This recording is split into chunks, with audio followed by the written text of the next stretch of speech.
नमस्कार, स्वागत है आपका। दिल्ली में आज चुनाव का मौसम है और वोटिंग जो है वो संपन्न हो चुकी है। सीधे तौर पर वीकडेज होने के बावजूद भारी संख्या में जो वोटर्स हैं वो पोलिंग बूथ पहुंचे, उन्होंने अपना वोट कास्ट किया और कहीं ना कहीं जो वोटिंग परसेंटेज रहा ये अपने आप में एक रिकॉर्ड स्तर के लेवल पर देखने को मिला है।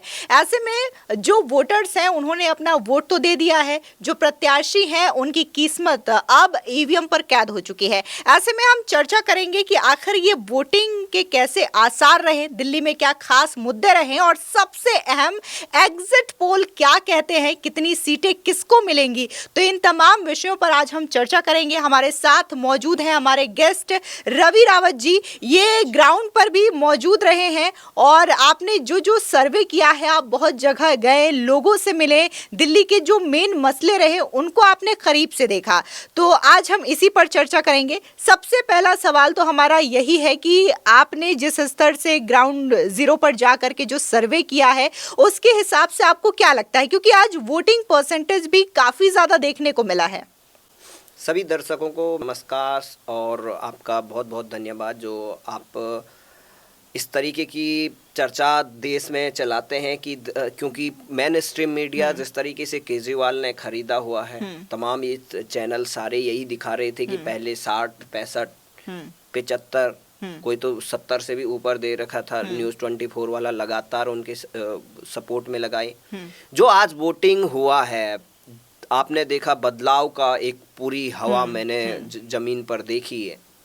जिस तरीके से बम्पर वोटिंग हुई, पिछले सालों के सारे रिकॉर्ड तोड़ दिए।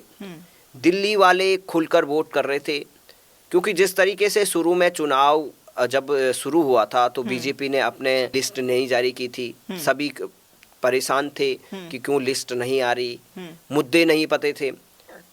केजरीवाल ने बीच में पासा डाला कि भाई यहाँ पे हम महिलाओं के लिए 2100 की घोषणा कर देते हैं। तो जहाँ तक मुझे मेरा अनुमान है, मेरा एग्जिट पोल है, मैं मानता हूँ कि 45 से 55 के बीच में बीजेपी सीट जीत सकती है। और क्योंकि उसके बहुत सारे कारण भी हैं, कुछ कारणों से नुकसान भी हो सकता है बीजेपी को, कुछ पॉजिटिव ऐसे हैं कि और बढ़ भी सकती है सीटें।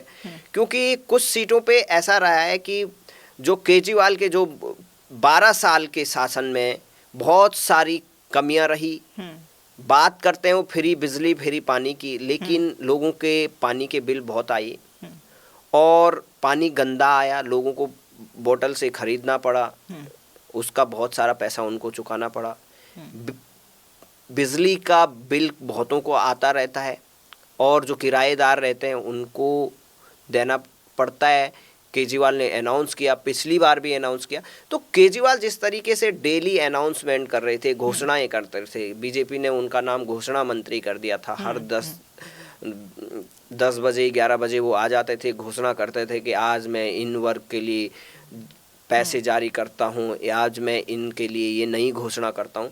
तो केजरीवाल की घोषणाओं पे लोगों का भरोसा नहीं रहा, क्योंकि उन्होंने जो जो बोला था, जिस बात को लेकर वो आए थे, जन लोकपाल के नाम पर आए थे, स्वच्छ छवि के नाम पे आए थे, ईमानदार के नाम पे आए थे, लोगों ने उनको फ्री बीज के लिए वोट नहीं दिया था। जब वो शुरू में आए थे तो वो उनको वोट दिया गया था भ्रष्टाचार के विरुद्ध। लोकतंत्र में जब इंडिया अगेंस्ट करप्शन था अन्ना हजारे के इस टाइम पर, तो उनको अन्ना हजारे के समय इंडिया अगेंस्ट करप्शन मतलब भ्रष्टाचार के खिलाफ, लेकिन यहाँ पर इन्होंने इतना भ्रष्टाचार किया कि हर जगह लोगों को लगा कि इन्होंने घोटाले कर दिए। दिल्ली के जो इंफ्रास्ट्रक्चर के डेवलपमेंट का काम था वो नहीं हो पाया, उसका मुद्दा काफ़ी रहा, क्योंकि लोगों को न तो कोई रोड पे काम दिखा, क्योंकि जो सारी सड़कें खराब थी, गड्ढे थे, सीवर का पानी बाहर आ रहा था, गंदा पानी आ रहा था, नाले सड़कों पे बह रहे थे, वो बड़ी समस्या रही। दूसरा एक बात ये है कि जो बीजेपी ने अपने घोषणा पत्र में जारी किया, तो वो बहुत सारे ऐसे मुद्दे रहे कि जो क्या नाम है कि इनको बहुत भारी पड़ा केजरीवाल जवाब नहीं दे सके उन चीज़ों को। रवि जी, आपने मुद्दे तो बता दिए कि क्या क्या दिल्ली में अहम मुद्दे रहे हैं, लेकिन यहाँ पर एग्जिट पोल पे अगर हम बात करें तो सबकी निगाहें, जो हमारे दर्शक हैं, वो सीटों पर है। तो आपने जो सर्वे किया है, जनता का मूड जो भापा है, उसके अकॉर्डिंग आपको क्या लगता है कि बीजेपी और आम आदमी पार्टी या फिर कांग्रेस को कितनी सीटें जा सकती हैं? 70 सीटें हैं दिल्ली में। मैंने पहले भी कहा कि 45 से 55 आ सकती है। हम्म। आम आदमी पार्टी 20 से नीचे भी रह सकती है और 20 से 30 के बीच में भी रह सकती है। तो एक्चुअली लड़ाई बहुत इतनी दिल्ली की पब्लिक इतना, कुछ लोग बिल्कुल केजरीवाल को देखना नहीं चाहते थे। कुछ ऐसा तबका था झुग्गी वाले के, मैं बोल रहा हूँ झुग्गी में भी, क्योंकि इनका 100% वोट रहा था। अरविंद केजरीवाल पिछली जितनी बार भी जीते हैं वो झुग्गियों के वोटरों से जीते थे। तो जिस तरीके से दिल्ली में झुग्गियों का इनको वोट था 100%, और वहाँ पर जो प्रधानमंत्री नरेंद्र मोदी ये फ्लैट देते हैं, उस फ्लैट की जब तस्वीरें जाती है, वीडियो जाते हैं और वो बात करते हैं, तो वो जो नरक वाली जिंदगी जी रहे हैं झुग्गियों में, ना कुछ उनको समस्या इतने सालों से, तो वो भी एक बार उनको लगा कि हमें बदलाव करना चाहिए। उसमें ज़्यादा परसेंटेज डैमेज तो नहीं हुआ, पर मैं मानता हूँ अगर वहाँ पर 30% भी बीजेपी की तरफ आए तो मतलब डायरेक्ट 30% लॉस आम आदमी पार्टी केजरीवाल को हुआ। 30% लॉस होना मतलब पूरी सीट गायब हो सकती है। तो मध्यम वर्ग दिल्ली ने, जो फ्लैट में रहते हैं, जो कॉलोनियों में रहते हैं, वहाँ इनका सुपड़ा साफ होने लगभग तय है। क्योंकि दिल्ली के अधिकांश वोटर, और अधिकांश वोटर में से 20 से 30% वोटर जो टैक्स देता है, वो ये बोल रहा था कि हमें फ्री बीज नहीं चाहिए, और ये हमारी फ्री बीज, हमारे टैक्स के पैसे का गलत यूज कर रहे हैं। अगर बीजेपी ने फ्री बीज का अनाउंसमेंट किया तो वो उन वोटर, क्योंकि केजरीवाल का जब 2100 का अनाउंस हुआ था, हम भी ग्राउंड पे गए थे, हमने वो कवर किया था कि किस तरीके से बहुत सारे लोग, महिलाएं ये सोच रही थी शायद मिल जाए और हम इसको फॉर्म को भर देते हैं, अपना वो वोटर आईडी और नंबर, ये महिला सब सम्मान राशि कार्ड बांट रहे थे वो। भले उनको ये पता था कि इन्होंने पंजाब में नहीं दिया, ये दिया, पर उस टाइम केजरीवाल ने वो कार्ड चला और उसका ड्रामा, बहुत हंगामा हुआ। वो वीडियो हमने अपने चैनलों के माध्यम से दिखाया था कि किस तरीके से पुरुष उसका विरोध कर रहे थे। पुरुष में से 90% में 80% दिल्ली के पुरुष ऐसे थे, 60 to 80% जो केजरीवाल के खिलाफ जा रहे थे। उसमें कुछ जाति फैक्टर की वजह से कहीं उनको वोट जा रहा था, लेकिन अधिकांश लोग उसके केजरीवाल के खिलाफ थे। केजरीवाल खाली विज्ञापन और टीवी पर उनके खिलाफ कोई न्यूज ना चले, इसलिए उन्होंने पैसे फेंका, तमाशा देखे वाली चीज की। पंजाब से काफी एडवर्टाइजमेंट का पैसा के थ्रू आम आदमी पार्टी और केजरीवाल को सपोर्ट के लिए अभियान चलाया गया। आपको कुछ नहीं दिखा होगा मेन स्ट्रीम मीडिया में, कहीं केजरीवाल की सिर्फ पीसी दिखती थी, उनकी रैलियां दिखती थी। तो यहाँ पे जो अरविंद केजरीवाल उस टाइम प्लस पॉइंट में लग रहे थे मुझे, जब वो महिला की स्कीम लॉन्च हुई। धीरे धीरे बीजेपी ने अपना मोमेंटम बनाया, जो स्कीम की पोल खुली कि इन्होंने, बीजेपी ने, क्योंकि बीजेपी के पास जो राज्य थे, महाराष्ट्र में था, मध्य प्रदेश में था लाडली बहना योजना का, और अन्य राज्यों में उन्होंने दिया, लेकिन ना कांग्रेस पार्टी ने हिमाचल में दिया, न कर्नाटक में दिया, न आम आदमी पार्टी ने पंजाब में जो महिलाओं से वादा किया था। तो ये महिलाएं सारा जानती थी, और जो फ्री बस की थी, कुछ महिलाएं फ्री बस के उसमें अब भी उनको वोट दे रही हैं, सिर्फ इसी वजह से कि हमें फ्री बस राइड मिल रही है तो हम उनको वोट करेंगे। और 2100 और 2500 के मामले में बीजेपी ने बाजी मारी और 2500 का पलड़ा भारी रहा। तो कांग्रेस पार्टी ने अगर 10,000 वोट भी अगर किसी सीट पे लेते हो, अगर 10-15 सीटों पे वो इतने वोट पाते हैं, या 20 सीटों पे भी 5-10-15 हजार के मार्जिन से वोट, तो जिस तरीके से हरियाणा में हारे ये वोट, आम आदमी पार्टी ने बहुत जगह कांग्रेस के वोट काटे और वहाँ पे आम आदमी पार्टी जीती नहीं एक सीट, बहुत सीटों पे उनकी जमानत जब्त हुई, लेकिन कांग्रेस पार्टी वहाँ पर चुनाव में नहीं जीत पाई, क्योंकि बीजेपी और कांग्रेस का अगर वोट शेयर देखेंगे तो मामूली सा डिफरेंस है। वैसा ही लगभग मुझे लगता है दिल्ली में वोट परसेंट बीजेपी का ज़्यादा हो सकता है, कम नहीं हो सकता है। आम आदमी पार्टी से वोट ज़्यादा होगा, क्योंकि दिल्ली में हरियाणा की तरह जो क्रेज था, हरियाणा में एक हुड्डा की तरफ, एक जातिवादी मतलब जाटों में या अन्य कुछ इलाकों में उसका क्रेज था, हुड्डा की वजह से उनको जो वोट मिला हरियाणा में वो था। लेकिन तो हरियाणा के तर्ज पर तो नहीं कह सकते, लेकिन रिजल्ट यहाँ पर उनको नुकसानदेह हो सकता है, केजरीवाल को भारी नुकसान होगा। और जो यहाँ पर प्रधानमंत्री नरेंद्र मोदी ने शीश महल पर अटैक किया, यमुना नदी को लेकर योगी जी ने अटैक किया, तो तमाम ऐसे मुद्दे रहे केजरीवाल किसी भी मामले पर मुझे नहीं लगता है कि वो खरा उतरे हैं।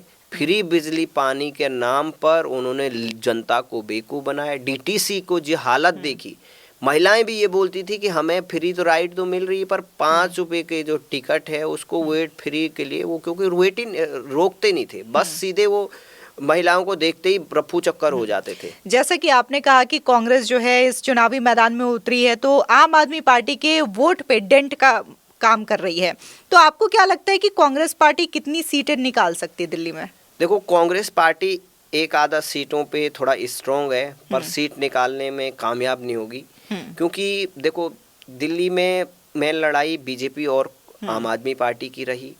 सबको यही पता है कि अगर सरकार बनाएंगे तो ये दोनों बनाएंगे, तो कांग्रेस पार्टी इतना उसको फायदा तो नजर नहीं आ रहा, लेकिन वो आम आदमी पार्टी को नुकसान तो कर रही है।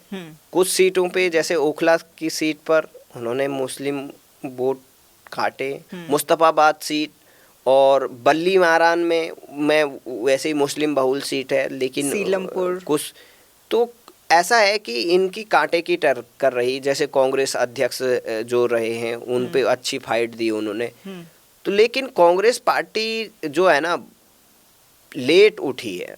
राहुल गांधी बहाने बना रहे थे कि वो उनकी तबीयत खराब है, लेकिन आए लेट में वो सोच रहे थे शायद गठबंधन हो जाए, नहीं हो पाया। और कांग्रेस पार्टी के अरविंद केजरीवाल पर डायरेक्ट अटैक किया राहुल गांधी ने। और मुस्लिमों की इस बात की नाराज़गी थी, मैंने देखा कि मुस्लिम इस बात से नाराज़ थे कि वो ये बोलते थे कि इन्होंने मरकज़ को लेकर उल्टी बात कही थी। जब कोरोना हुआ था तो कोविड, तो केजरीवाल का बयान दिखा रहे थे वो, और दूसरी तरफ उन्होंने सिसोदिया का बयान दिखाया था कि बिल्किस बानो पे उन्होंने कुछ कमेंट किया था कि मेरे से इस तरीके का मुद्दा मत उठाओ। दो चीज़ें ऐसी हैं। और तीसरा, वो कुछ लोग कहते थे कि ये आरएसएस का ही आदमी है, ये बीजेपी का बी टीम है। कांग्रेस पार्टी, राहुल गांधी लगातार इस बात को अटैक करते थे कि केजरीवाल भी उन्हीं का आदमी है। तो मुस्लिम वोटर्स की वैसे चॉइस कांग्रेस पार्टी थी, लेकिन बीजेपी को हराने के लिए बहुत जगह उन्होंने आम आदमी पार्टी को वोट किया है। वो उनकी मेंटलिटी में साफ दिख रहा था, वो बीजेपी को रोकने के लिए ही वोट कर रहे थे। तीसरी बात ये आती है कि बीजेपी मुस्लिम वोट हर सीट पर निर्णायक भूमिका में नहीं है। दिल्ली में हैं कुछ सीटों पे बहुत ज़्यादा परसेंट वोट हैं, लेकिन कुल मिला के 10 से 15% के बीच का मुस्लिम मतदाता है। उससे तो अगर वो एक तरफा वोट भी दे देंगे तब भी 2-4 सीटों में ही वो स्ट्रॉन्ग जिताने के उसमें है। 50% से ज़्यादा 1-2 सीटों पे ही है। तो कांग्रेस पार्टी उतना नुकसान न आम आदमी पार्टी का कर रही है, न उतना फायदा अपना कर रही है। पर जिस तरीके की बीजेपी और आम आदमी पार्टी की लड़ाई है, उसमें ये देखना होगा कि कौन किसका वोट काट रहा है। क्योंकि कभी कभी ये भी होता है कि जैसे विरोधी पक्ष का वोट होता है कि हमने केजरीवाल को हराना है, वो शायद बीजेपी को वोट करने वाला होगा, लेकिन वो कांग्रेस को वोट कर देता है कि चलो यहाँ पे कांग्रेस लड़ रही है। तो ऐसा नहीं होता, क्योंकि पिछली बार की जो कुछ सीटें ऐसी हैं कि जहाँ पर लगभग 10,000 करीबन वोट कांग्रेस पार्टी को मिली थी, वो ज़्यादातर सीटें आम आदमी पार्टी जीती थी। ऐसा भी नुकसान भी कर सकता है कांग्रेस, क्योंकि मुझे लगता है कि कभी कभी ऐसा लगता है कि इनकी अंदर खाने बातचीत हो, क्योंकि इंडिया गठबंधन का ही हिस्सा है, तो ये अंदर खाने चीज इनकी सेटिंग भी है। क्योंकि अगर पहली बार इनको सरकार में लाने का काम किसने किया? कांग्रेस ने किया है। और लाए बैकिंग किसकी है? कांग्रेस पार्टी की है। तो कांग्रेस पार्टी भी इस बार, उनको भली भांति पता है कि अरविंद केजरीवाल के खिलाफ बहुत गुस्सा है, और उस गुस्से को डाइवर्ट करने के लिए जो बीजेपी को वोट जाना था, वो कांग्रेस की तरफ ले जाने के लिए उन्होंने ये चाल भी चल सकती है। दिखा तो बाहर से रहे हैं कि हम केजरीवाल को करप्ट कर रहे हैं, लेकिन क्या जो केजरीवाल को हराना चाहते हैं उन वोटर्स ने कांग्रेस को चूज किया, या उन वोटर्स ने चूज किया जो बीजेपी को हराना चाहते हैं?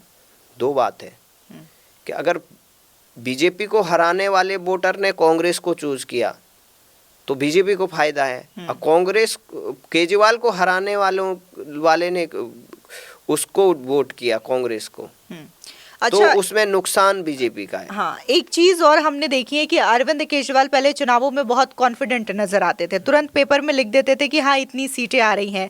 आखिर तक तो उन्होंने बोला ही नहीं कि कितनी सीटें आ रही हैं, बस यही कहते थे कि बहुमत के आधार पर सरकार बनाएंगे। लेकिन अभी लास्ट के 2-3 दिन बाकी थे तो उन्होंने बोला कि 55 सीटें आएंगी, और आपका जो एनालिसिस है वो ये कहता है कि 20 सीटें भी आ गई अरविंद केजरीवाल के तो बहुत है।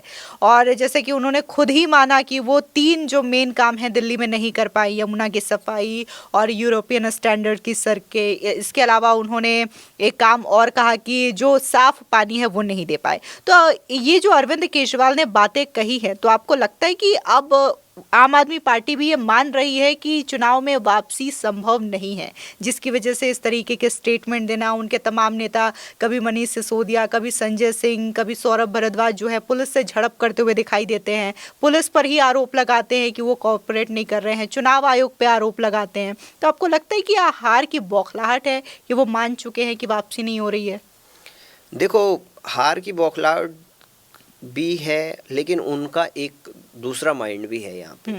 वो बीजेपी को बदनाम करना चाहते थे, बीजेपी को गुंडा साबित करना चाहते थे, बीजेपी वालों को अमित शाह की तमाम अलग अलग शैतान, राक्षस, पता नहीं क्या क्या, रावण, ऐसी गाली कोई नहीं होगी जो उन्होंने अपने सोशल मीडिया में चलाई नहीं। उल्टा पुल्टा जितना वो अमित शाह को भरा बुला कहा, उन्होंने कहा, गुंडा कहा, बीजेपी पार्टी झगड़ालू पार्टी, पोस्टर लगाई पार्टी, जबकि मामला उलट था। आम आदमी पार्टी वाले किस तरीके से उनके कैंडिडेट्स, मनीष सिसोदिया खुद वहां जा रहे हैं, मनीष सिसोदिया की जंगपुरा सीट क्योंकि वो पड़पड़गंज से वहां चलेगी, तो वहां के लोकल लोग उनसे नाराज है, उनको बोल रहे कि बाहर की सीट है। लेकिन ये बात भी है कि ये लोग ना मीडिया में बना रहना चाहते हैं, ये इनको 24 घंटे मीडिया चाहिए।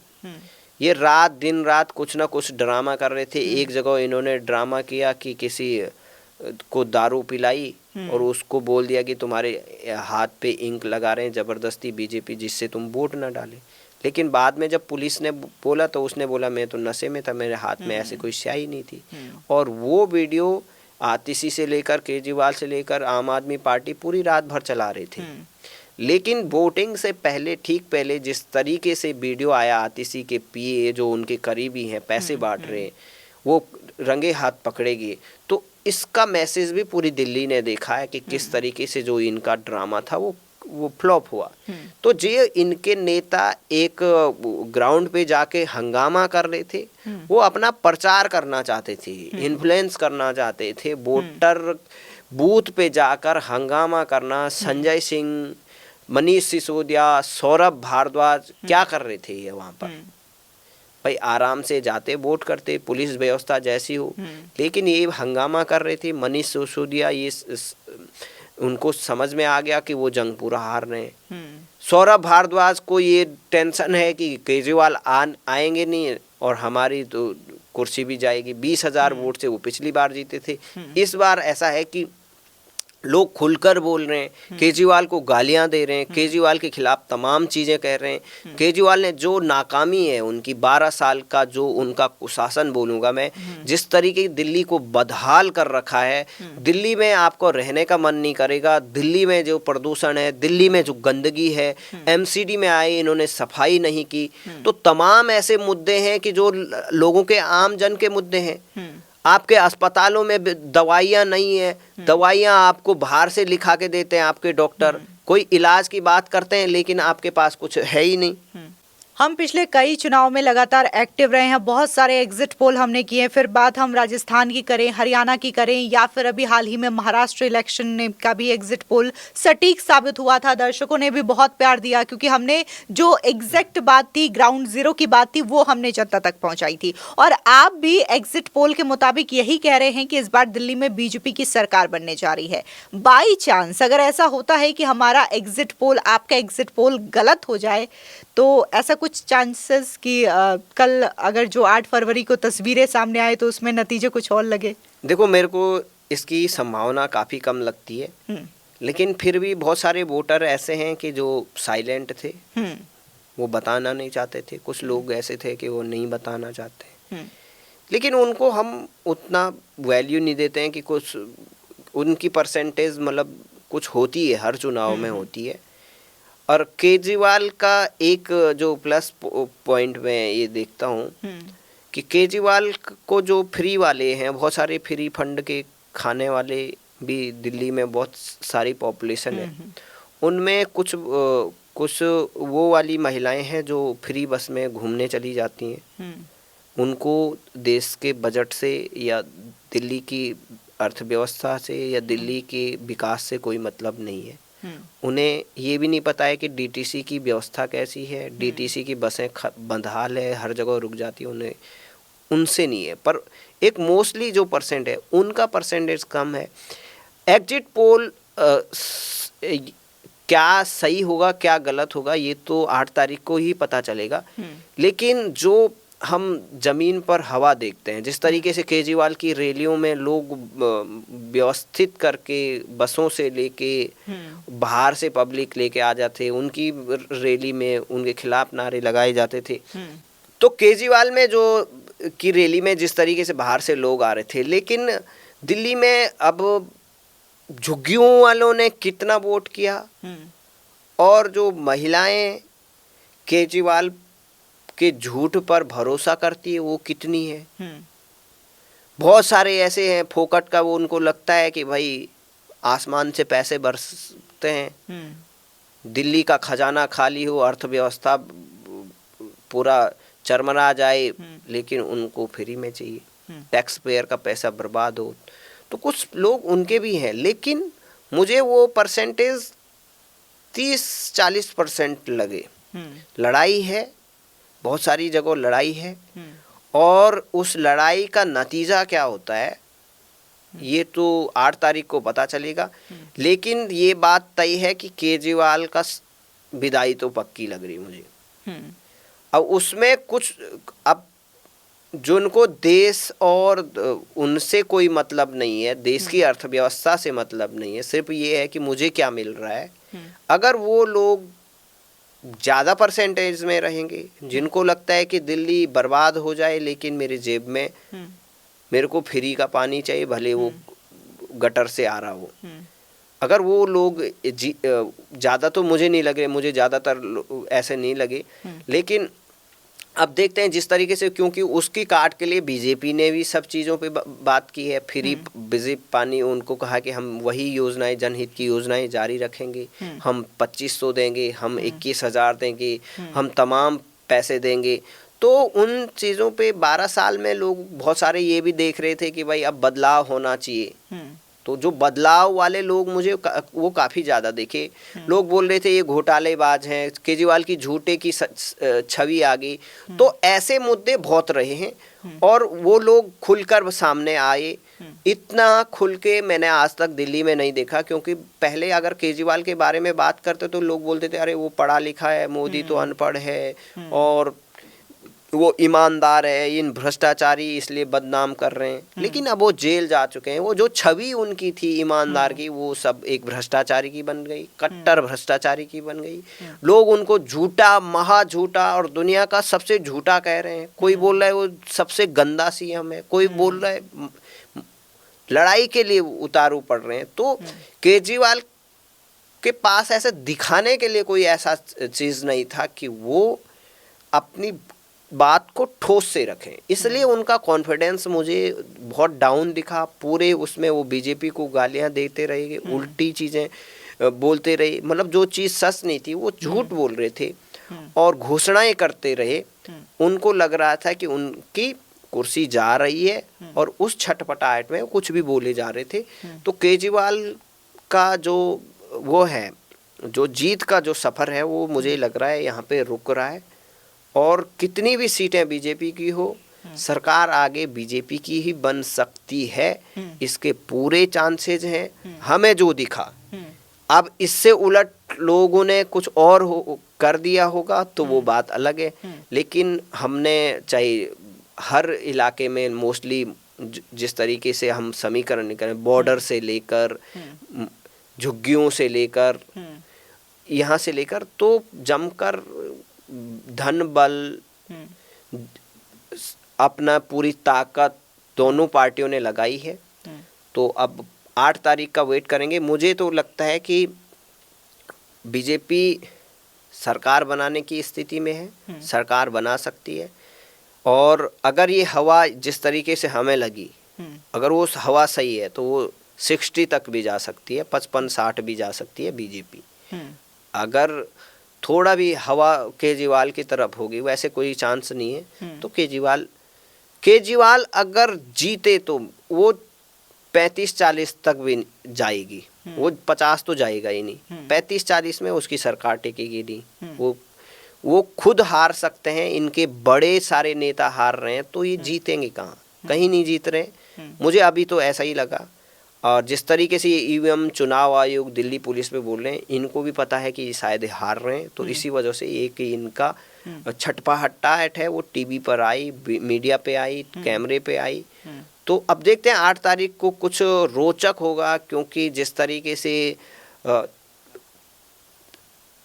लोकसभा चुनाव आया 24 का, हरियाणा का परिणाम आया, आश्चर्यचकित था। क्योंकि हरियाणा का तो हमने बता ही दिया था कि बीजेपी जीत रही, बाकी मीडिया ने नहीं बताया, वो उनकी वो है। पर हमें हरियाणा से बेटर स्थिति बीजेपी यहाँ की लगी, दिल्ली की। हरियाणा से अच्छी स्थिति में बीजेपी है। तो लगा लो, मुझे लगता है कि उसी के आसपास या उससे अच्छी सीटें आ सकती है। तो हमसे जुड़ने के लिए और आपने जो भी एनालिसिस किया है उसने आपने यहाँ पे विस्तार से पूरा विश्लेषण किया, उसके लिए बहुत बहुत धन्यवाद। और रवि जी हमारे साथ थे और इन्होंने अपना जो एग्जिट पोल है, जो एग्जैक्ट जो एनालिसिस है वो हमारे बीच रखा। फिलहाल ये हमारा एग्जिट पोल है, लेकिन 8 फरवरी को नतीजे पता चलेंगे। वो पता चलेगा कि आखिर दिल्ली के दिल में क्या है और इस बात से पर्दा हटेगा कि दिल्ली की सत्ता पर कौन काबिज होने जा रहा है।